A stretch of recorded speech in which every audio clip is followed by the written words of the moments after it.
पहले सबसे पहले ये बताना चाहूँगा कि रियासत जम्मू कश्मीर वाहिद एक रियासत है सारे इस कंट्री में जहाँ का बजट दो जगह बनता है। एक बजट जो ऑनरेबल फाइनेंस मिनिस्टर साहब ने यहाँ पर दिया जिसमें यूटी का भी बजट था, और दूसरा बजट जो हमारी असेंबली बनाती है, और हमारी असेंबली ने अभी जो बजट वहाँ पर बनाया JNK में 1,27,767 रुपये का करोड़ का बजट था, जिसमें करीबन 80,000 करोड़ कैपिटल एक्सपेंडिचर थे। और पार्लियामेंट की तरफ से जो ये बजट अभी ऑनरेबल फाइनेंस मिनिस्टर साहब ने दिया यहाँ पर, वो करीबन 43,000 करोड़ का है। मैं पूछना चाहता हूँ यहाँ पर ऑनरेबल फाइनेंस मिनिस्टर से, जो बदकिस्मती से यहाँ पर है भी नहीं, इनसे ये पूछना चाहता हूँ, लास्ट ईयर भी हमारा ये जो यूटी का बजट था सेंट्रल गवर्नमेंट ने 43,000 करोड़ रखा था। क्या वजह है कि इस साल भी इसको उसी पर रखा गया, जबकि बाकी स्टेट्स में करीबन 12, 13, 14, 18, 19, 20% तक बढ़ा दिया है एलोकेशन। लेकिन रियासत जम्मू कश्मीर का जो बजट इस पार्लियामेंट से बना, जो फाइनेंस मिनिस्टर साहब ने दिया, वही रखा गया जो लास्ट ईयर था। हालांकि सब ये जानते हैं कि महंगाई ने आम लोगों का कमर तोड़ दिया है, कॉस्ट ऑफ लिविंग कितना हाई हो गया है, डॉलर का कीमत रुपए के मुकाबले में कितना बढ़ चुका है। और ये क्या नाम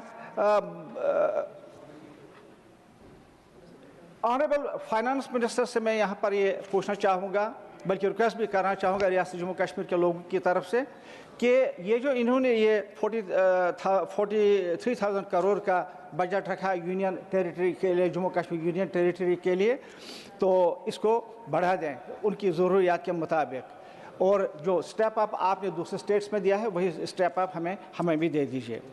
मुझे याद है कि जिस वक्त 370 तोड़ दिया गया, इसी पार्लियामेंट ने तोड़ दिया गया 5 अगस्त 2019 को, उस वक्त प्राइम मिनिस्टर साहब ने जो तकरीर की वहाँ पर, उसमें ये कहा गया था कि ये हम इसलिए ये तोड़ रहे हैं कि एक तो हम यहाँ पर डाउनलोड इन्वेस्टमेंट होगी, बाहर के मुल्कों से लोग आएंगे रियासत जम्मू कश्मीर में इन्वेस्टमेंट करेंगे, और रियासत और मरकज़ी हुकूमत भी जो भी है दिल खोल के वहाँ पर पैसे दे देगी ताकि डेवलपमेंट हो जाए। दूसरा उन्होंने ये कहा था उस वक्त कि ये जो हमारे कश्मीरी पंडित भाई हैं जो उस तूफ़ान में निकल गए, अब मुल्क के दूसरे शहरों में रहते हैं, उन्होंने ये भी कहा था कि हम इनको वापस बसाएंगे अपने अपने ठिकानों पर, अपने अपने घरों में। लेकिन क्या किया इस सरकार ने, उन्होंने उनकी जो एग्जाइल थी कश्मीरी पंडित्स की, उनको परमानेंट किया। कोई नहीं बसने गया उधर वापस जब से ये बीजेपी की सरकार आई है 2014 में। और इसी तरह तीसरी बात जो मैं यहाँ पर कहना चाहता हूँ, जो अनएम्प्लॉयमेंट के लिए ऑनरेबल प्राइम मिनिस्टर साहब ने कहा था कि हम 5 लाख नौकरियाँ दे देंगे, 1 लाख नौकरी हम out of the government sector दे देंगे, और 4 लाख हम प्राइवेट सेक्टर में दे देंगे। कहाँ गई वो नौकरियाँ, कहाँ है वो नौकरियाँ जिसका वादा किया गया था। और इसके बाद ये भी कहा गया था 370 के तोड़ने के वक्त कि इससे रियासत में मिलिटेंसी ख़त्म होगी। मैं इस हवाले से पूछना चाहता हूँ, क्या वो मिलिटेंसी ख़त्म होगी? अभी आपका लास्ट ईयर हुआ पहलगाम वाक़ा सबको मालूम हुआ। हमारे रियासत जम्मू कश्मीर के लोगों ने खून के आंसू बहाए जिस वक्त वो वाक़ा हुआ, और हमने कंडेम किया, रियासत जम्मू कश्मीर के लोगों ने कंडेम किया। रियासत जम्मू कश्मीर के लोग हर गली, हर कोचा, हर बाज़ार, हर शहर में निकले सड़कों पर और उस एग्ज़ाम को कंडेम किया। लेकिन मैं यहाँ पर ये पूछना चाहता हूँ कि क्या वो मिलिटेंसी ख़त्म हो गई? आपने तो मिलिटेंसी को उस हद तक तरह दे दी कि पाकिस्तान के साथ अभी आपने एक जंग भी लड़ी। तो मैं यहाँ पर ये दूसरी बात ये कहना चाहता हूँ, उस जंग के नतीजे में क्या हुआ, एक को हर एक रियासत जम्मू कश्मीर के एक इंसान को अब सस्पिशन की नज़रों से देखा जाता है। मेरी गुजारिश होगी इस हाउस से, इस सेंट्रल गवर्नमेंट से, कि जो सस्पिशन से आप रियासत जम्मू कश्मीर के लोगों को देखते हैं उसकी तरफ वो छोड़ दीजिए। हम रियासत जम्मू कश्मीर के लोग भी मुल्क के इतने ही सिटीजन हैं, वही हक रखते हैं जो जिस तरह बाकी मुल्क के लोग रखते हैं। और हमारा प्रेडोमिनेंटली हमारा कश्मीर का रीजन इसमें ज़्यादा से ज़्यादा मुतासर हुआ है। प्रेडोमिनेंटली आबादी भी जो है हमारी मुस्लिम आबादी है। हमारा मज़हब, हमारा कुरान कंडेम करता है वायलेंस को। हमारे कुरान में ये अल्लाह ताला फरमाता है कि कोई भी आदमी जो बेगुनाह इंसान का कत्ल करे वो इंसानों का कत्ल करता है। इन्नमा कतल नफ्स बिगारी नफ्स इज़ फसाद फिल अर्द फकान्नमा फकतल नास जमीअन वमन अहया फकान्नमा अहयल नास जमीआ। ये अरबी में है, कुरान में लिखा है कि कोई भी ये निहत्ता इंसान जो होगा, अगर कोई भी उसको कत्ल करेगा तो ये सारी इंसानियत का कत्ल है। और जो कोई इंसान किसी के साथ भलाई के साथ पेश आएगा, उसको बचाएगा, तो वो सारी इंसानियत की भलाई करता है। लिहाजा मैं यहाँ पर ये कहना चाहता हूँ, रियासत जम्मू कश्मीर के लोगों के साथ जो इसके बाद सलूक हुआ, खासकर लेबरर्स के साथ, स्टूडेंट्स के साथ और जो ट्रेडर्स हमारे हैं उनके साथ जो होता है, ये हाउस इसको कंडेम करे। और मेरी आपसे भी ये गुजारिश है कि एक मैसेज चला जाना चाहे। मैं ऑनरेबल होम मिनिस्टर साहब का शुक्रिया अदा कर रहा हूँ। हम मिले उससे, तीनों मेरे जो कोलीग्स यहाँ पर है, और उन्होंने हमें वादा दिया था कि मैं इसमें ज़रूर एग्ज़ाम का, और उन्होंने किया भी, उससे चीफ मिनिस्टर साहब ने किया। लेकिन अभी भी फिर भी ज़रूरत है उस ये जो दहशत फैलाई गई बाकी के रियासतों में, उसको किसी न किसी तरह तोड़ दाए। जियो टैगिंग हमारी मस्जिदों की होती है। मुझे बताएं किस मंदिर या किस गुरुद्वारा का कश्मीर में जियो टैगिंग हो गई, किस ज़मीन में है? रोज़ पटवारी आते हैं, मस्जिदों का पूछते हैं, इमामों का पूछते हैं, आधार कार्ड लाओ जी, थाने पर जाओ जी।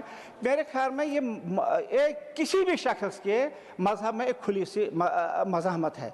मैं चाहता हूँ ऑनरेबल चेयरमैन साहब से मेरी ये गुजारिश है कि इस सिलसिले का ये नोटिस ले लें। तो दूसरी बात मैं यहाँ पर कहना चाहता हूँ, अभी आप सारी कंट्री के नज़रों में आया होगा, वैष्णो देवी यूनिवर्सिटी में एडवर्टाइज हुआ, नीट के तरफ से वहाँ पर ये MBBS स्टूडेंट्स की सिलेक्शन हो गई और नीट ने उनको क्वालिफाई करवाया। लेकिन इतना हंगामा उधर होगा तो यूनिवर्सिटी ही बंद हो गई, मेडिकल कॉलेज भी ख़त्म ही होगा। क्या ये ऐसा होना चाहिए? हालांकि कश्मीर के लोगों ने कभी नहीं यह कहा।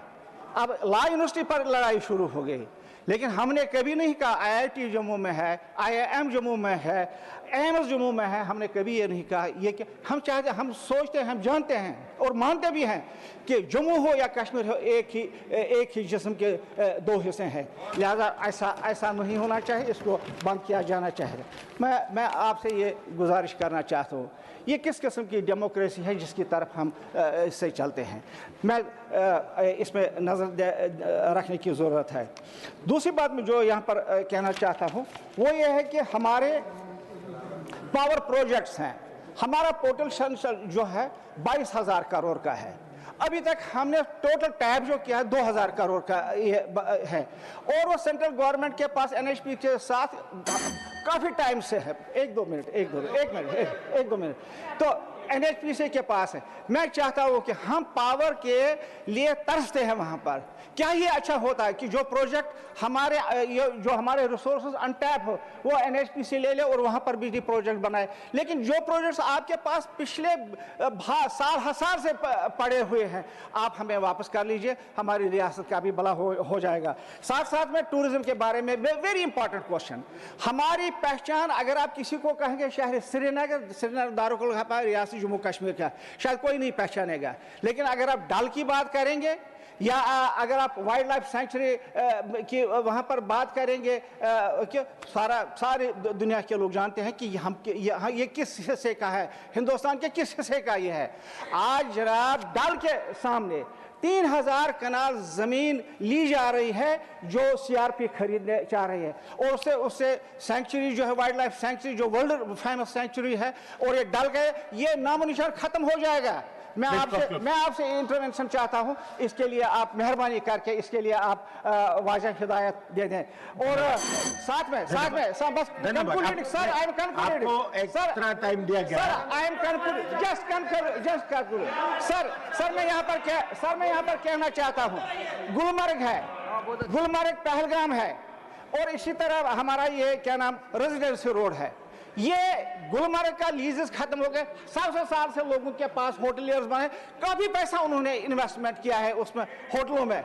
आज तक गवर्नमेंट ऑफ इंडिया उसको रेगुलराइज नहीं कर रही है और जरूरत इस बात की है कि उसको फ्री होल्ड अप कर दे, चाहे रेजिडेंसी रोड का एरिया है, चाहे आपका गुलमर्ग का है, चाहे आपका पहलगाम का है, ताकि लोगों ने जो इन्वेस्टमेंट करोड़ों रुपए की है उसको वो फिर से बढ़ाए। मेरी गुजारिश है इसकी तरफ भी तवज्जो दिए। शुक्रिया sir. Next speaker is Shri G K बसार।